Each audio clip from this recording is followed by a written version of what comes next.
Now I want to bring in CBS News reporter Sarah Ewall-Wice. For more, Sarah, we've been talking about the debt ceiling. What are Republicans and Democrats saying about this issue ahead of the president's State of the Union address?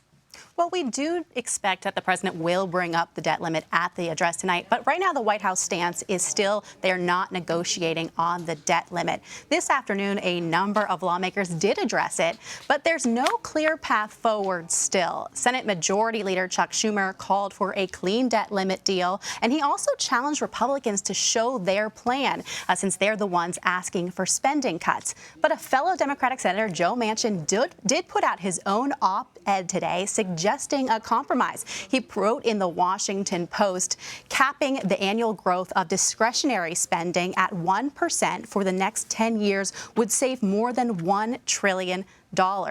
Speaker McCarthy also has addressed this. He called the national debt the single greatest threat to the future of this country, but he did not actually lay out any specific spending cuts yet. He did just say that Social Security and Medicare are still off the table, in his words. As we mentioned at the top of the hour, Federal Reserve Chair Jerome Powell addressed the debt ceiling earlier today. It appeared to have this really unusual effect on markets, going into the green, pulling back into the red after he spoke. Well, what is his stance on what's to come?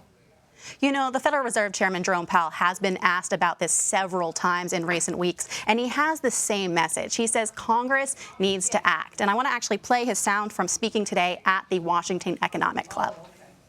This really can only end one way, and that is with Congress raising the debt ceiling in a timely fashion so that the U.S. can pay all of its bills when and as due. That's what has to happen. You know, he said no one should think the Fed has the ability to shield financial markets and the economy from the consequences if Congress moves too slowly on this.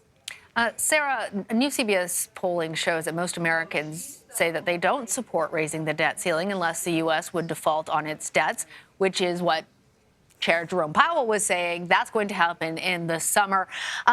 Does that indicate that Republicans are being more effective in talking about the debt ceiling to Americans?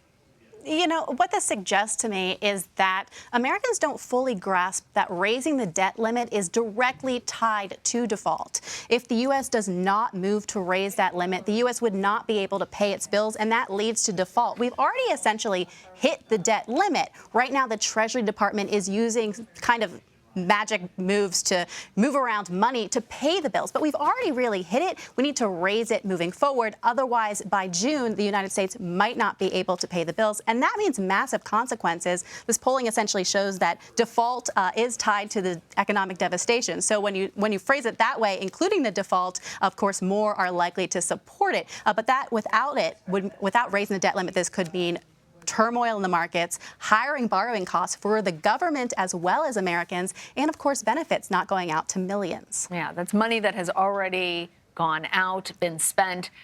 It would be like you not paying your credit card bills when the time comes. All right, Sarah Ewall-Wice, appreciate it. Thank you, Sarah.